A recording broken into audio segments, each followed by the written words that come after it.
In this video, I'm going to show you how to fix keyboard issues after the latest iOS 18.3 update. So the first thing that you need to do is a pretty general one, but it's a really effective one, and that is just to restart your iPhone. A lot of issues are being solved when the iPhone is restarted, same as on the desktop. So this is the first thing you need to do. And if your issues are still not fixed, then we can move on to the next fixes, which I'm going to show you right now. And for that, we are going to our settings. And in here, we are going to click on General. And from here, we are going to click on Keyboard. And on Keyboard, we're going to click on the top at Keyboards. And the main issues with the keyboard are due to a custom keyboard that's being added.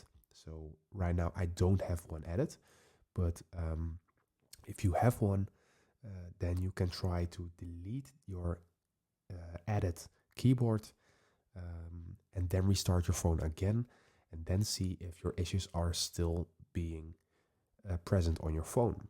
And how do you delete a keyboard? You're going to click on the top right edit section. And right now, let's say emoji is my added keyboard.